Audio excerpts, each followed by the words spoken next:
All right, so if you remember from last week, we talked about good speech.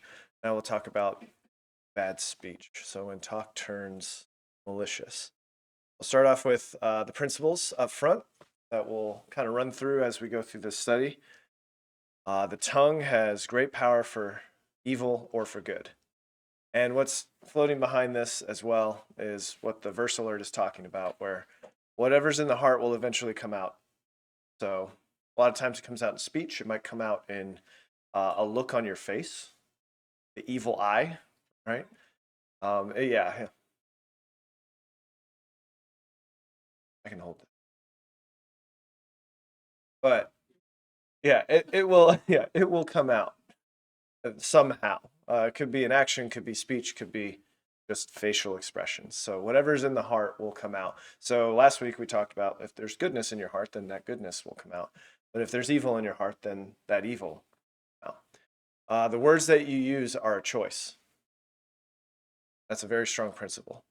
The words that you use are a choice.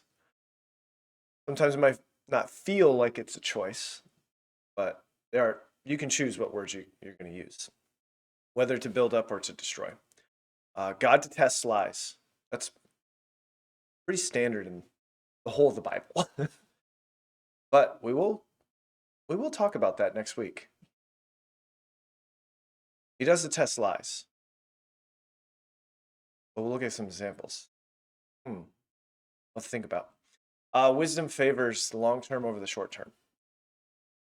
Just real quick, wisdom favors confronting a friend over them doing something wrong and risking the friendship. So in the short term, it might seem like a loss, but in the long term, you're actually looking out for them. You're actually being a friend to them if you confront them about some evil that they're doing. So in the short term, wisdom is more interested in the long term than in the short term. Flattery, slander, and gossip are wicked. That's what we're gonna spend most of our time talking about gossip. But we'll talk about flattery and slander as well. I'm gonna read a pieced together quote from Anders' commentary, the Holman Old Testament commentary on Proverbs. So, the tongue is a fire, the Apostle James says, a world of iniquity, which is set on fire of hell, James 3:6. We read that last week. The quote, we see this world of iniquity every day. Hatred, anger, gossip, slander, and cover-ups are at the top of your personal algorithm's feed nearly every day. I added that in. He put newspaper headlines, but how many of you get a physical newspaper anymore? But how many of you scroll through your algorithm and see all the news that's coming out? Is your algorithm feeding you things that are just hopeful and good, righteous, or is it this person, right? This person owned this other person. Look at how they said this. Yeah. Anger, hatred, gossip, slander, all of that. Back to the quote. It's difficult to calculate the personal pain, the broken relationships, the devastating circumstances that can be traced back to the malicious use of the tongue. In these proverbs, we see the world of iniquity and all its horror presented by Solomon. From curses, death, and a crushed spirit to flattery, slander, and lies, the tongue wreaks havoc from the beginning of the book of Proverbs until the end. Solomon helps us to see the devastating consequences of the malicious use of the tongue so that we will be warned against it. Warning. When talk turns malicious, bad things happen. Pretty good principle. Be on guard against others, against their malicious use. And be on guard against yourself.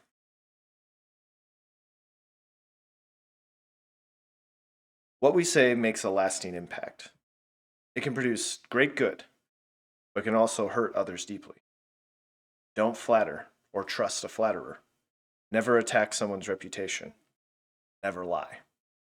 A great summation of what we're going to look at this morning. So first, tongue has great power. And with great power comes, that's right, Thank you, Uncle Ben. Don't know. That's a quote from Spider-Man. Great American literature. I mean, it's not wrong. Great power comes great responsibility. First, Proverbs 18, 20 and 21. A man's belly shall be satisfied with the fruit of his mouth, and with the increase of his lips shall he be filled. Death and life are in the power of the tongue, and they that love it shall eat the fruit thereof. So we have this metaphor where we have a man's belly being satisfied by eating. So we have fruit, and that word for increase, it means a harvest. So you have this idea of fruit trees and grain fields and eating things. And the metaphor is illustrating the power of the tongue for good or for evil. It just depends on the context in which it's being used, right? Life and death, both of them are in the power of the tongue. Fruit of the mouth and the harvest of the lips refer to the consequences of our words. The results of our words are either life-giving or death-dealing. And the Net Bible has a note that says, productive speech is not just satisfying. It meets the basic needs of life. There's a practical return for beneficial words, right? Man does not live by bread alone, but by what? Every word that proceeds out of the mouth of God. Like, it's words that give hope. Right? This is where I just can't go. Pardon me. I can't go with the atheist or the materialist. It just believes all that there is just the physical. Because you could provide all the physical needs of somebody and they'll still be miserable. Or you could over provide. They could be super wealthy, have everything they could possibly need, and way more, and still want to kill themselves. Why? That doesn't make any sense on a materialist explanation of the universe. It's because they don't have hope. They don't see any purpose, any meaning in life. That comes from somewhere else. We are made for a different world. We're made for a different world. Yeah, we are eternal beings in this temporal world. Right. Materialist worldview doesn't account for any of that. Or its account is severely lacking. Where it's just like, it's just epiphenomenal. Bleh. Just a blip on the radar. It's not a big deal. That's not the real thing. The real thing is the material world. No, I disagree. Every word that proceeds out of the mouth of God, that's what gives you hope to endure potentially terrible life circumstances. Why would you endure anything terrible? This is all there is. Why would you put up with it? What's the point? Anyways, that's like, I can't go, yeah, that doesn't make any sense to me. The words that you use are a choice, right? With great power comes great responsibility. You must accept the consequences of your speech, whether good or evil. If you talk a lot, I'm doing right now, and then I post on the internet, choose your words carefully. Because I'm not teaching this Sunday school class in 10 years. I don't know, maybe I will be. I have no idea. But, and then somebody wants to look up something that I said today from 10 years in the future, what are they going to find? Maybe something bad. Maybe something that I thought would be okay to say in the moment, but didn't age well. Maybe. I need to choose my words very carefully. Same for you. You have the power of life and death in your tongue. Choose your words very carefully. Proverbs 11:12. He that is void of wisdom despiseth his neighbor, but a man of understanding holdeth his peace. So this despising the neighbor, that means to think low of, and it has the idea of what you say about them, given the parallel of the man of understanding holding his peace. So someone who belittles his neighbor has an attitude of pride and judgmentalism. I'm better than that person. I'm going to criticize them and belittle them. If you do that, you're void of understanding. In view of the parallel line in this situation, it would reflect perhaps some public denunciation of another person. So in public, you denounce someone, kind of the idea. While the audience of this proverb would have in mind the people who live close to them physically, right, geographically. In our technological world, everyone on social media is our neighbor. We can publicly attack you can be a troll to anybody and everybody as you see fit. The opportunity to despise your neighbor is vast and easy to engage. If you do that, you're void of understanding. You lack wisdom if you do that. The Bible says to love your neighbor as yourself. Hold your peace. Hold your peace. Proverbs 12:18, and then also Proverbs 15:4. There is that speaketh like piercings of a sword, but the tongue of the wise is health. 15:4. A wholesome tongue, tree of life, but perverseness therein is a breach in the spirit. So speaking recklessly, and that word speaketh has the idea of speaking without thought. Right? There is that kind of speech without thought, that pierces like a sword. Reckless speaking can wound, it can kill and destroy relationships. And reckless speech may have a malicious intent or not. You might just not even be thinking about what you're saying and what the consequences of what you're saying will have. Either way, it can pierce like a sword. There's little thought for the consequences of one's words, and damage is usually the result. The word in 15:4, the word for perverseness, it means deceit, duplicity, twisted, or perverse. This kind of speech crushes the spirit of the hearer, right? It's a breach in the spirit. In contrast, wise words bring healing. It lifts spirits. It offers relief from the immediate pain of reckless words. Wholesome means calm or gentle or restorative. And that kind of tongue, a wholesome tongue, is a tree of life. It's the kind of tongue that's a solid source of strength and growth. Wise words are faithful and true, gentle and kind, uplifting and encouraging. This brings hope and healing to the hearer. It's a tree of life. It supports, it edifies, it builds up.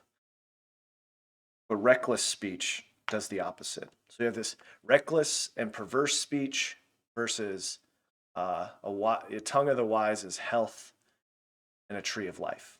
There's a contrast there. Choose this day whom you go. Right. Just as a quick application, how do you talk to yourself?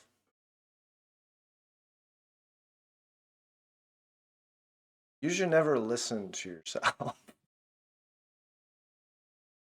You should, because I don't know. I hear that there are people that don't have this internal monologue going. Right. I make that face too. I'm like, how do you not have this thing going on in your head that's like, you did that? I can't believe you did that. Yeah. Right.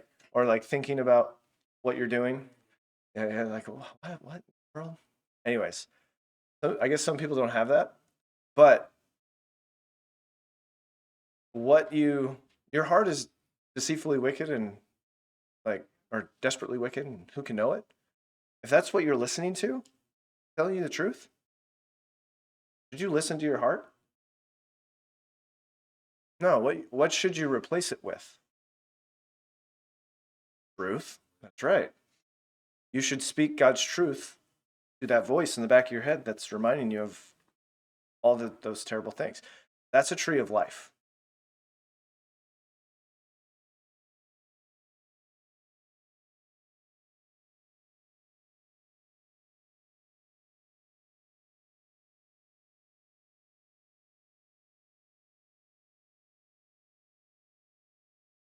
That's right.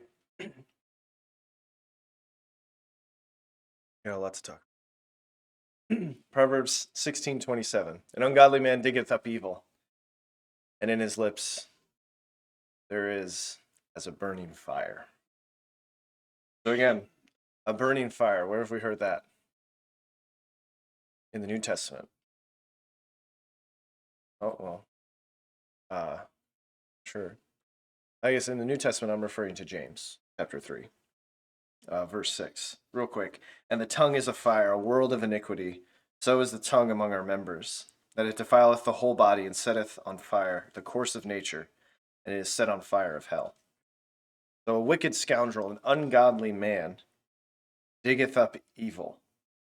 Right? He goes around looking for a scandal, trying to, and that's why I was like, oh man, I better be careful what I say today, because in the future it might be used against, like, the kind of person that wants to bring me down, or if it, I don't know why. Maybe there might be a reason why someone would want to do that in the future. I have no idea, but yeah, something like that. But anyways, that's the kind of person that they're going to dig up a scandal in order to bring somebody down. And he spreads his slander like wildfire. That's what an ungodly person does. That's how they use their speech. It just destroys. I'm sure, someone who accidentally sets a fire, a wildfire, they're probably not thinking, yeah, I'm going to set this whole, like, acres and acres of, forest on fire. That's my plan. I mean, some people might plan that, but they're probably just like, oh, I'm gonna do a little something, no big deal, and then it just gets out of control. I guess in contrast to that illustration, an ungodly man who diggeth up evil, like, they're doing this on purpose. This is their intent. They want to destroy someone's character. They do this, and it's just a burning fire that gets out of control. And then you have some talking head on the internet that goes, "Did you hear what this person said? Oh, this is how I feel about it." And then it's like, well, what do the celebrities say about this? And so they go and try and talk to, because we should really listen to the celebrities. They know all the things about all the things, right? Like, no, there's just a beautiful face that spit out lines that they're told to say. Like, that's their job. They say lines that they didn't even think. Anyways, keep going. All right. Oh, whoops. That was twice. All right. God detests lies. This one's pretty obvious. If you read much of Scripture at all. So we're gonna go through these, and I'm not gonna comment too heavily on any of these. This is pretty straightforward stuff. Proverbs 12:19. The lip of truth shall be established forever, but a lying tongue is but for a moment. A lie might seem like the right thing to use in order to get yourself out of a tight situation, but the short-term results will not last. The truth is always better in the long term, even if it opens you up to trouble in the short term. It's always better to tell the truth. The lip of truth shall be established forever. There's a firm foundation in the truth. The lying tongue, but for a moment. And again, truth has to do with language and how it interacts with the world. So what we say about the world. And so it's a function of language. There are the facts, that's how the world is, and then what we say about the world. If that corresponds with the actual facts, then it is true. If it doesn't correspond, then it is false. The thing about the truth is it actually corresponds with reality. That's how it's established forever. Proverbs 12:22 and 19:5. Lying lips are abomination to the Lord. They that deal truly are his delight. A false witness shall not be unpunished, and he that speaketh lies shall not escape. Really straightforward. God detests lies. He will hold false witnesses. And this false witness, you should think, oh, courtroom setting. They're trying to establish the truth in a case. You need true witnesses, not false witnesses. They will not go unpunished. Why? God will hold them accountable. Proverbs 17:20. He that hath a froward heart, crooked heart, findeth no good. He that hath a perverse tongue falleth into mischief. Again, we observe the connection between the heart and the tongue. Right? A froward heart and a perverse tongue. That's what's in parallel. Proverb. What's in the heart will be expressed in your speech eventually. Trouble is on the way for those of a crooked heart and a deceitful tongue. That's the consequence of it. Proverbs 21:6. The getting of treasures by a lying tongue is a vanity. It's hevel. Smoke, it's a vapor, right? Vanity, all things are vanity from Ecclesiastes. That word, it can be translated vanity, or it can be translated as vapor. Vanity, it's like the steam that comes out of a tea kettle. It looks like it has a form, and when you try and grab it, it just disappears. It looks like there's something there, but I've heard it described. This is getting away from like the steam example, but it's kind of like cotton candy. It looks like a lot, and then you put it in your mouth, and then it's like, where did it go? That's what vanity's like. It's hevel, right? So a lying tongue, yeah, getting treasures by a lying tongue is hevel. It's that smoke. It's tossed to and fro of them that seek death.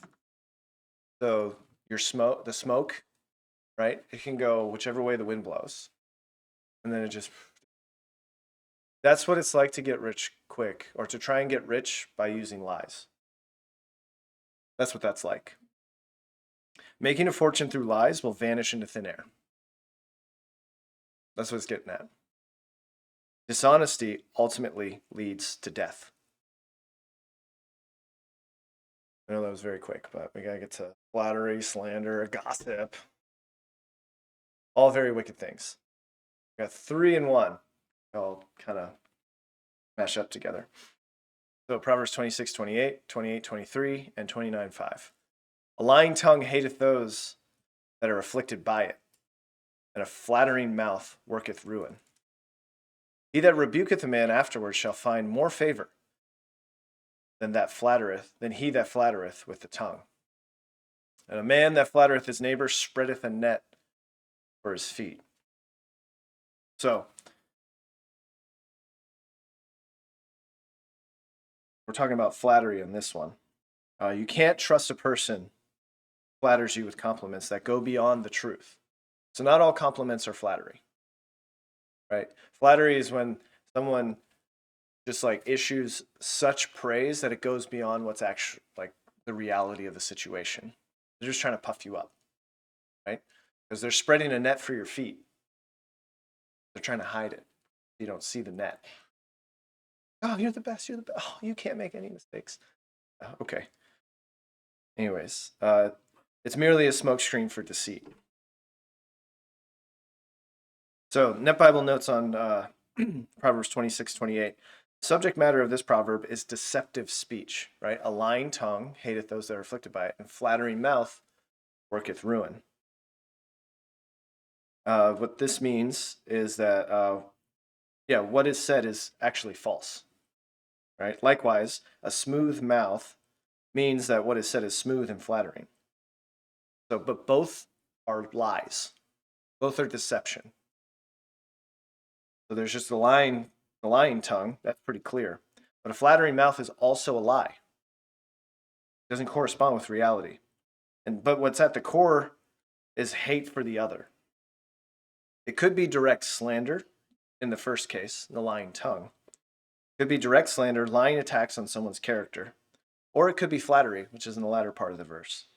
Lying, exaggerated praise that'll puff up the pride of a person being flattered, allowing you time to lay a trap. What's undergirding all of that is hate and deception. But it sounds good. They're lying to you, though. Beware. Start hearing like compliments that are just like, well, seems pretty, you're laying it on kind of thick. Beware. Like, okay, be aware. Wisdom is more interested in the long-term goal than the short-term goal, right? He that rebuketh a man afterward shall find more favor. The wisdom speaks the hard truth for the sake of the other. It will confront the person if they're doing something wrong. If you give constructive criticism, that's the rebuketh part, you risk losing the friendship in the short term, But in the long term, you'll gain a mature brother or sister in Christ. You should have that in mind. That's the goal. The one who flatters seems to gain favor and acceptance in the short term, but their deceit will only set their brother up for a more devastating fall, because what was needed to be constructively criticized wasn't. It wasn't addressed. And so then they're going to be set up for an even worse fall in the future. And that Bible also has a note on 28:23. He makes what he says smooth. That word for flattery, it translated as smooth. It will be pleasing for the moment, but it will offer no constructive help like a rebuke would. That Bible note on the final verse, 29:5. Smoothing over things that should be brought to one's attention. That's what the person does. Flatterer is too smooth. His words are intended to gratify. In this proverb, some malice is attached to flattery, for the words prove to be destructive, spreading a net at a person's feet. Beware of flattery. Look out for it. Moving on to slander. This is an attack on someone's reputation, but you lie about it. It's a lie that attacks someone's reputation. It reveals an attitude of hatred and jealousy in the speaker, and it spreads discord among its hearers. The evil tongue harms 3 people: slanderer, the one being slandered, and anyone who hears it. It's pervasive, like it just spreads out. Awful. Proverbs 10:18. He that hideth hatred with lying lips, and he that uttereth a slander, fool. And a fool, remember in Proverbs, is a godless person, has no fear of the Lord in his eyes. Just do whatever that seems right in their own eyes. That's a fool. So hiding hatred with lies could be flattery, right? Friendly on the outside, hiding hate in the heart. And then the last part, he that uttereth slander is a fool. This is defamatory statements to destroy someone's reputation. It's lies. It's whispers in the background. You hear him, you're like, oh, I didn't know that about that person. I think less of them now. Did you verify that at all? Like, maybe I shouldn't just believe everything I hear. Now, Proverbs on gossip. Proverbs 11:13.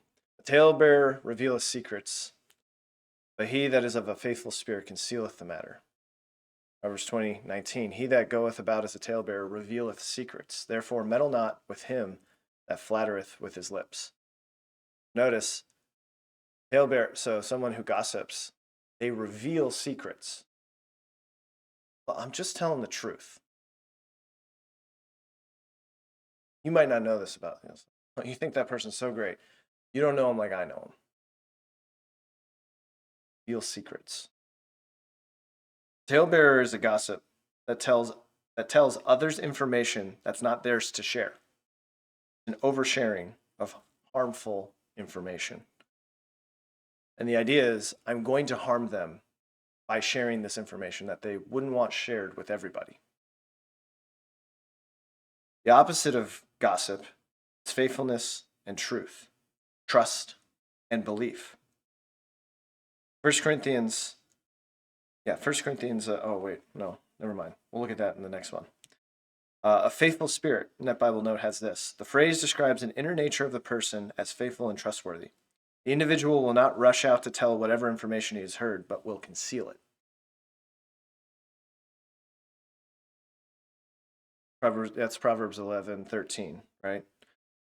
The gossip reveals secrets, but he that is of a faithful spirit concealeth the matter. So the faithfulness is what controls speech. So what's in the heart controls what's said. In this case, not saying anything. If such a person is going around talking about others, they will also talk about you. If you're hearing all this juicy gossip about somebody, and you don't think that person's going to just have all of this self-control when they're talking about you, it would be wise not to tell them much. Don't trust them. Avoid such people. Proverbs 16:28. A froward man soweth strife, and a whisperer separateth chief friends. So a whisperer, this is a gossip, someone who murmurs, complains. One of the goals and outcomes of gossip is discord among the brethren, which God hates. Go read Proverbs 6. Gossip destroys community. All this stuff in the background. Oh, yeah. Oh. Like you go to someone and you go, oh, man, I'm so sick of this person. And they go, oh, I got a story for you. And then you get to hate on somebody together. It feels good because you're together in hating on somebody. Don't act like it's... yeah. Keep going. Proverbs 17:9. He that covereth the transgression seeketh love. He that repeateth the matter separateth very friends. Again, the separation of friends. The idea here. So he that covereth the transgression seeketh love. What does love do when it comes to this? This is where 1 Corinthians 13, verses 4 through 8. Charity, or love, suffereth long, and is kind. Charity envieth not. A lot of gossip comes from envy. I'm going to tell you something true about someone that they wouldn't want you to know. That way you think less of them, and then somehow I'm elevated above them because they're brought lower. That's envy. Charity vaunteth not itself, is not puffed up. No pride. Love. Doth not behave itself unseemly, seeketh not her own, is not easily provoked, thinketh no evil, rejoiceth not in iniquity, but rejoiceth in the truth, beareth all things. He that covereth the transgression forgives transgression. You have to bear something. You forgive somebody. Believeth all things. I'm going to believe what's best about this person, not what's worse. And hopeth all things, endureth all things. Charity never faileth. He that covereth the transgression seeks love. But he that repeateth a matter separates very friends. This repeating a matter, it could be repeating news about a friend's fault, something fresh. Oh, did you hear about this most recent bit of news about this person? They're awful. Or it's just rehashing old things. You just repeat the matter over and over and over. All of these past mistakes. Hey, let's not forget about this. If you want to destroy your marriage, bring all that up every time you have a disagreement. That's a quick way to divorce. Just repeat. That's not love. He that covereth the transgression forgives, is the idea, seeketh love. Proverbs 26:20. Where no wood is, there the fire goeth out. So, where there's no talebearer, the strife ceaseth.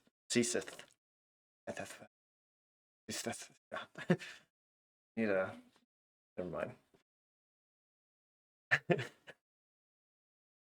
All right, so gossip is a fuel, is the fuel that keeps the fire of strife going. Just keep adding wood to the fire, right? Just add another little, oh yeah, I heard about this too. Did you hear about that? Oh man, oh yeah. If you get rid of the person spreading news of fresh offenses, then the quarrel will stop. Just kill him. Okay, that's not what I said. YouTube world.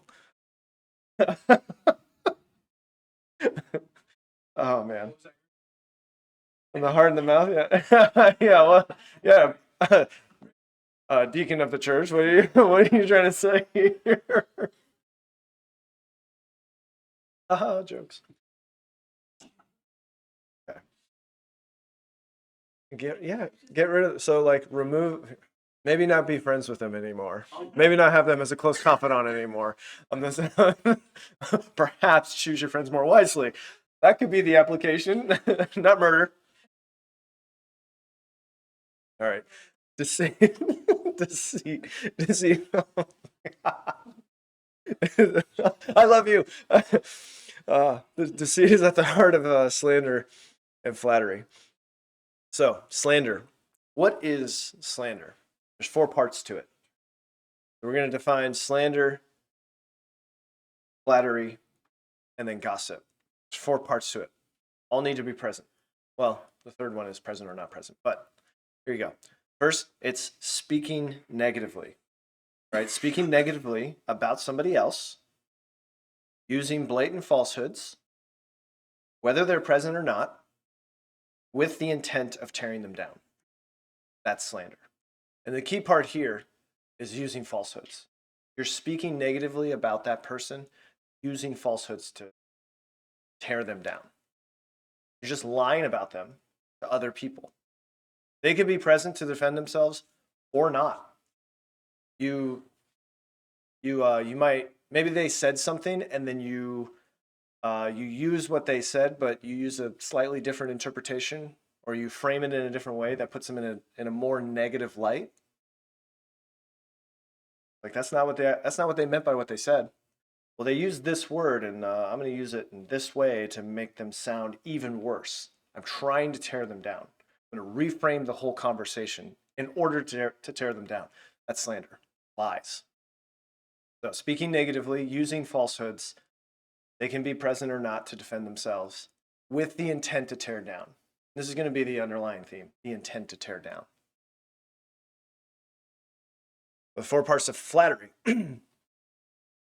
Flattery, right? Speaking positive things about somebody, using falsehoods, whether they're present or not, with the intent of puffing someone, with the intent of puffing someone up, setting them up for a fall, or gaining their favor, even though you hate them.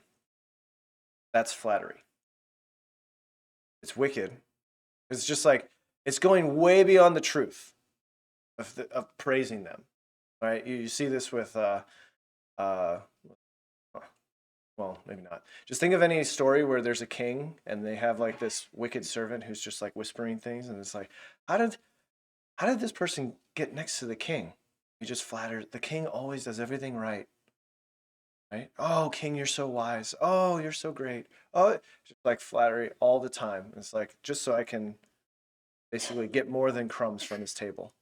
Like try, and then who's the person that's really easy to tap into to be like, hey, we're gonna kill the king. This guy's like, oh, been flattering him for years. I'm right next to him. I can slit his throat. Yeah, set them up for a fall, puff up their pride, and then set the trap. Flattery does that. Gossip. There's 4 parts to gossip. You're speaking negatively. The person is not present. Right? Speaking negatively about somebody else when they are not present with the intent of tearing them down. It's true information. If it's not true information, then it's slander. But with gossip, it's true information. And if you're like, oh, see, I didn't say anything that was false. Okay, what was the intent of your heart? Tear down. No, totally. Totally the truth out of context, for sure. Or I'm only telling you I'm highlighting the most negative things, but not telling you the positive things to give you an accurate picture. Just like fill in any discussion about any politician ever. Right? I'm only going to tell you the worst possible things. So it's the intent of, so it is the intent of having, of tearing them down, the intent of having those who hear think less of that person you're gossiping about, or the intent of marring that person's reputation. Gossip is always true statements, but it only highlights the negative. All 4 parts must be present in order to be gossip. So speaking negatively, person's not present, intent to tear down true information. So what if one of those parts is not there? It's not just speaking about someone who's not present. Think about that for a second. It's not just speaking about someone who's not present. You can praise someone who's not present, and that's not gossip. You can speak negatively, they can be not present, but it can also be constructive. How does that happen? Parents, you do this all the time when you discuss the disobedience of your children. Well, it depends. Depends on your intent. Parents discussing disobedience of their children and how to handle it in love, that's not gossip. I need to share this information with my wife so we can deal with the situation. It's constructive in its nature. I'm not trying to tear down my children to my wife or to anyone on the internet when you make a video making fun of your children. Like, it's so toxic. What if you speak negatively to someone's face with the intent to tear them down? Well, that's just straight aggression. No chaser. Like, that's not gossip. So all of the parts are important for it to be gossip. And you can gossip against your children, against your husband, against your friend, against any close relationship that you have. And you can cover it up with the spiritual paint of prayer requests or claim that it's venting. Well, there's a difference between gossip and venting.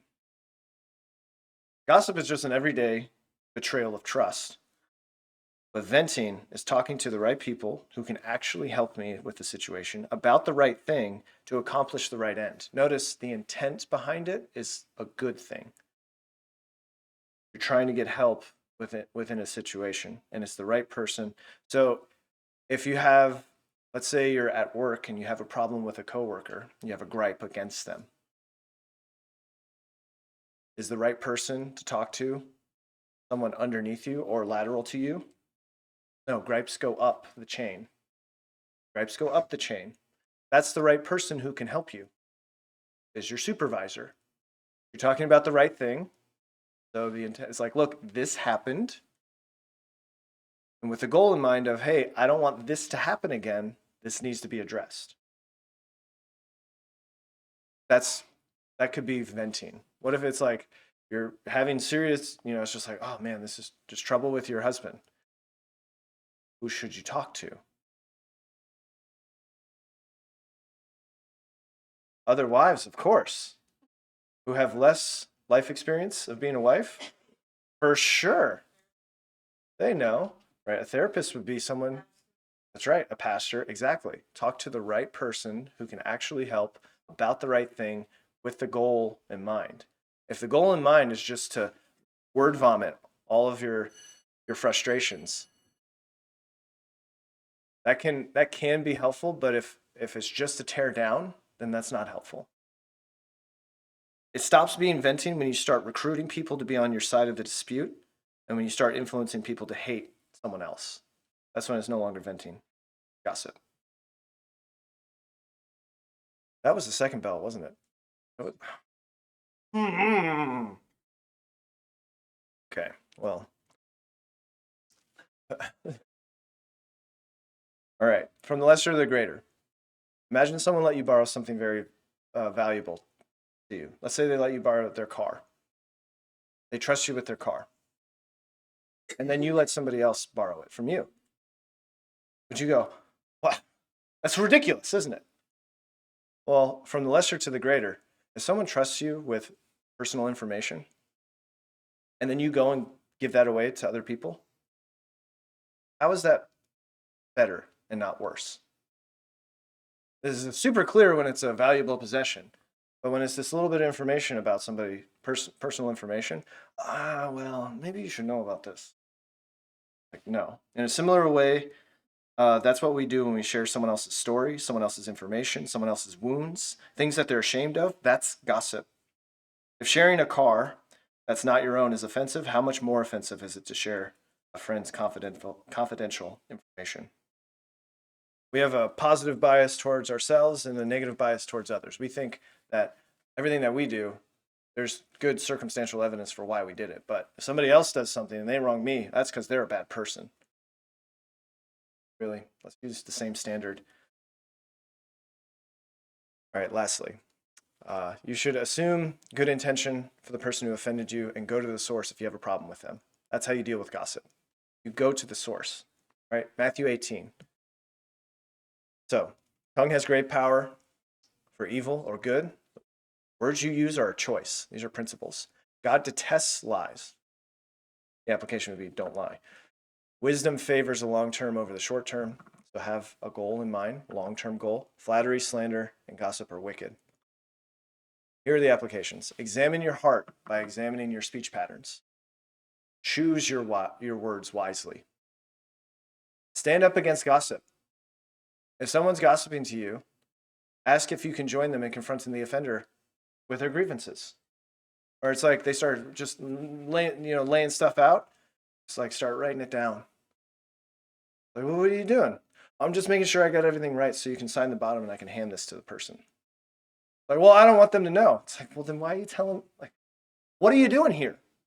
This should not be named among Christians. Lastly, Socrates' test of 3. Somebody's telling you information. Or if you're going to go tell somebody information, ask these 3 questions. Is it good? Or is it true? So, have you made sure what you're about to tell me is true? Like, oh, I heard this thing. Is it true? Well, I don't know. Why are you telling me then? Is it good? Is the information you're about to share going to paint the person in a favorable light? Well, no, it's going to tear them down. Why are you telling me that? Is it useful? Is the information you're about to share going to be useful to the person you're sharing it with? Let's pray. Our Father in heaven, thank you for a beautiful day, for the bright shining sun on the snow. Thank you for keeping us safe as the winter weather came in this last week.